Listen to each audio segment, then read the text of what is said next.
Firmware 1.6.0 tested. No more overheating and video wobbles.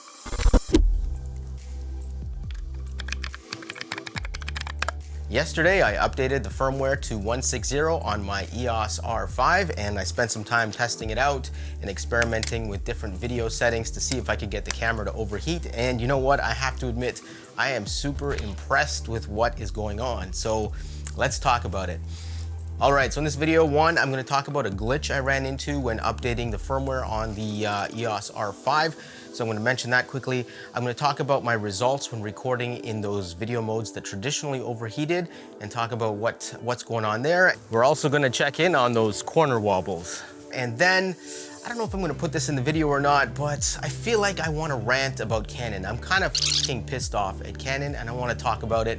And you guys let me know what you think. Am I over the line with my thoughts? Are you feeling the same thing? Are we all in the same boat? Because I'm just really annoyed at Canon right now.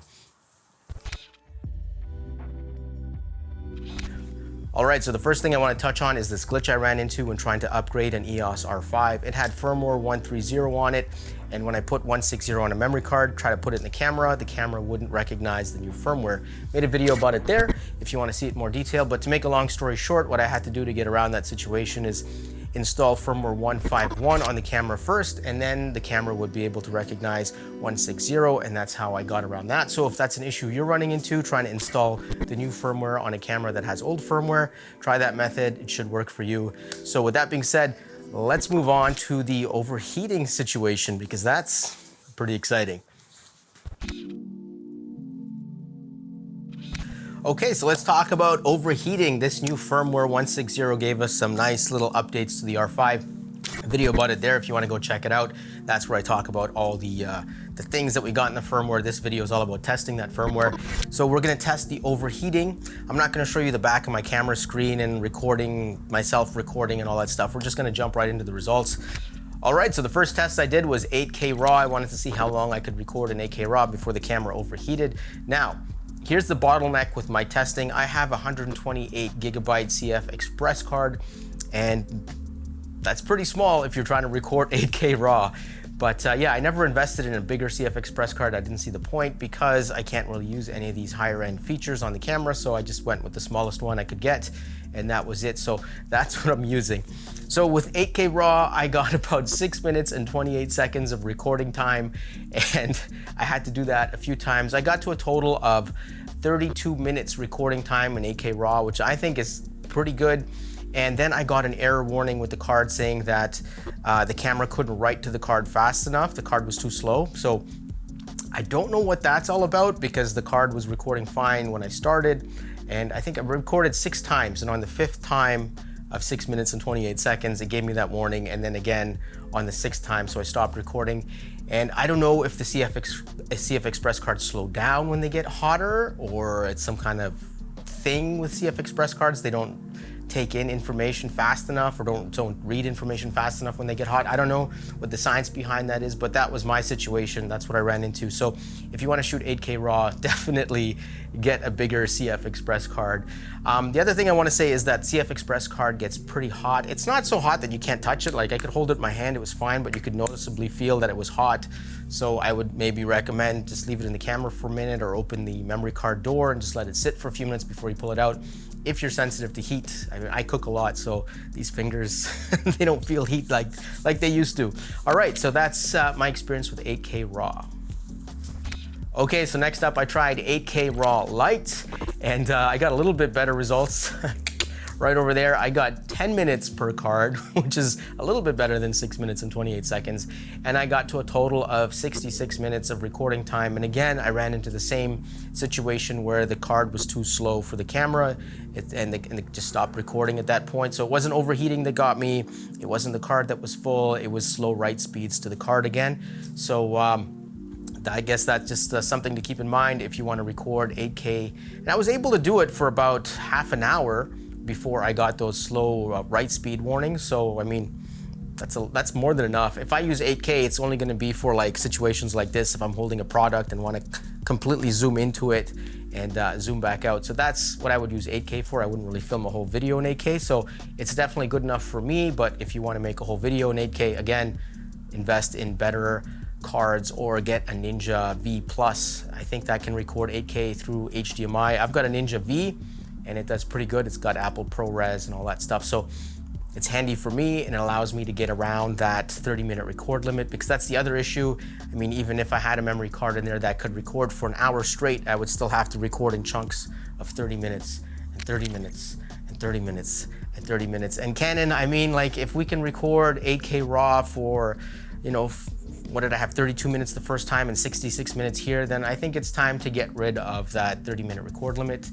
No longer necessary. Those taxes don't apply anymore. It's, you know, so yeah, I'd like to see that gone. So now let's move on to the next thing.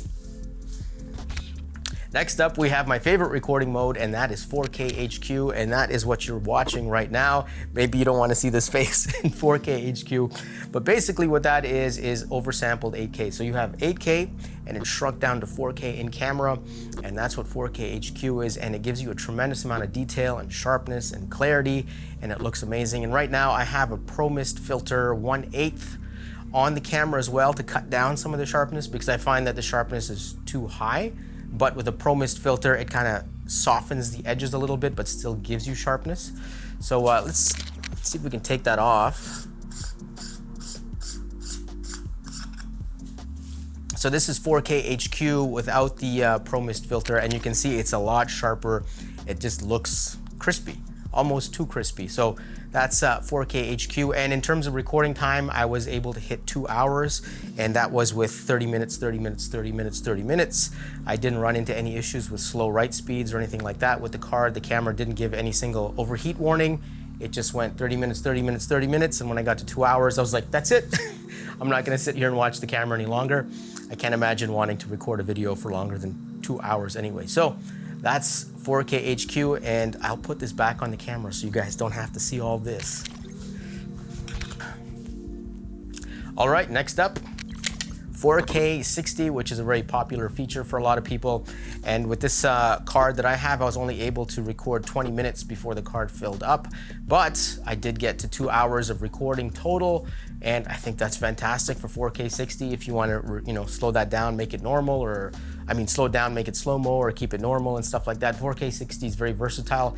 So being able to shoot 2 hours almost straight, pretty much. All I did was format the card and record again, format the card, record again. But yeah, being able to shoot 4K 60 for 2 hours, that is amazing. You could probably go even more than that. I didn't get any overheat warnings, not even the white. There's a white flash that comes up first, then it goes to red. But yeah, I didn't get any overheat warnings whatsoever in 4K 60. So that is pretty awesome for those of you who like to shoot 4K 60.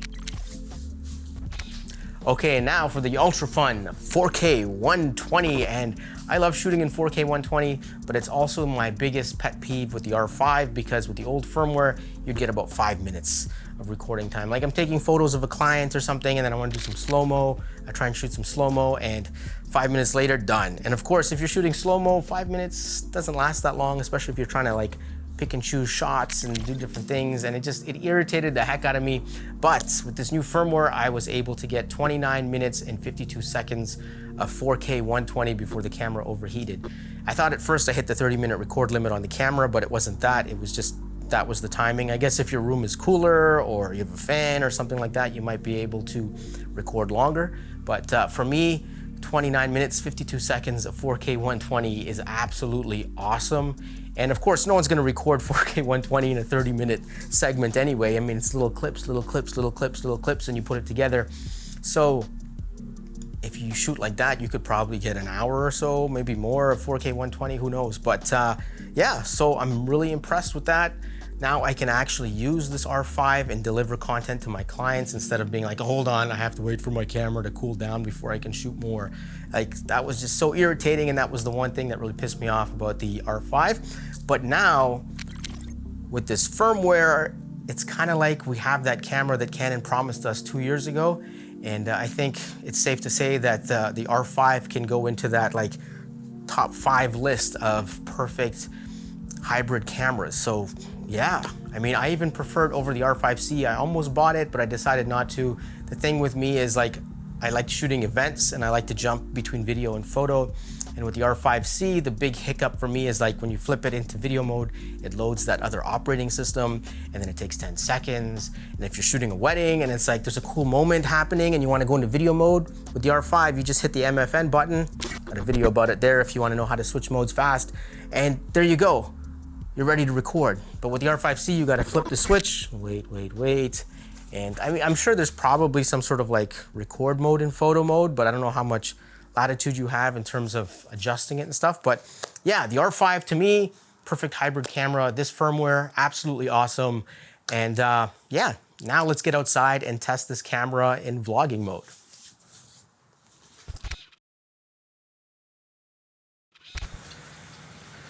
All right, so with firmware 1.6.0, Canon did some tweaks to the digital movie IS, which got rid of, or is supposed to get rid of, the corner wobbles. We're testing it now. I'll let you know what I think when I get back to the studio and take a look at this footage, but it's supposed to clear up those wobbles. This is what it looked like before.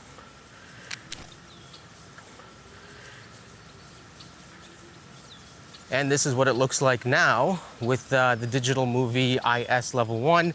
And we're gonna test this lens, which is the 15-35 RF. And then I also have a 16-35 EF version, and that doesn't have IS. So right now we have IS on, we have IBIS on, and we have digital movie IS. So this is what this looks like. And now I'm gonna turn off the digital movie IS, and we're gonna see what that looks like. Okay, so this is what it looks like with the digital movie IS on. We just have lens IS and IBIS. Are the wobbles different in the corners? Does it look better? Does it look the same? Does it look worse? That's the question. Okay, so now we're shooting with the 16-35 EF version. No IS on this lens, but I have digital movie IS turned on. How do the corner wobbles look? How does everything look? I'm not really trying to hold the camera steady. I'm just walking and talking, and that's that. Now I'm gonna turn off the digital movie IS and we'll just have camera IBIS. Okay, so now we're recording with just camera IBIS, 16-35, no lens IS, no digital movie IS, and this is what it looks like. Testing. How's the stabilization? Does it look good? I'm gonna get back to the studio and check out this footage. I'm curious. Hopefully those corner wobbles are gone with the RF version at least. Hoping for the best with the EF version. All right, so let's talk about those vlogging tests. Like, wow, Canon, you did a good job. That was awesome. Like, really, compared to like the previous firmware to this firmware with the corner wobbles, with the wide angle lens, like it's night and day, right? Like before, those little jello-y corners would distract the heck out of you and you couldn't really watch the video. It would just be like, But now, I mean, they wobble a little bit. It's not absolutely perfect, but if you run an image stable or warp stabilizer on your footage, it would probably look even more stable, which I didn't do in this video, but right out of camera, it's pretty good. Digital movie IS recognizes you have a wide angle lens on, and it just probably changes the way it does what it does and stabilizes things differently. The only downside to using digital movie IS is it crops in, right? That's how it works. It stabilizes, but it crops in. So the 15-35 is not a 15-35 anymore. Just something to keep in mind. Now, if you're looking for a budget RF lens, Canon does have, what was it, a 14-35, and there's also that 16mm f2.8, which you can use as well. So those are the options. And then with the EF version, and that lens was non-IS, so with IBIS on and digital movie IS, it was usable. It wasn't as good as the RF version, but it was definitely usable. So if you have an old EF lens that's wide angle and you want to vlog with it, you should definitely test it out. And of course, whereas this lens, in my opinion, I think this is the best lens for vlogging. See, don't focus on my eyes. There we go. This is a 10-18 EFS lens, and with the EF to RF adapter, you can use this on the EOS R, and it's plastic. It's a featherweight, and if you have to vlog and hold up the camera to your face for long periods of time, it weighs nothing. So I definitely recommend that. I have a video about it right there or there. Everything's a mess right now, but yeah, so anyway, vlogging test is a success. I'm really happy with the update there on the corner wobbles. Now, unfortunately, I have to rant about why I'm kind of pissed off at Canon, so yeah.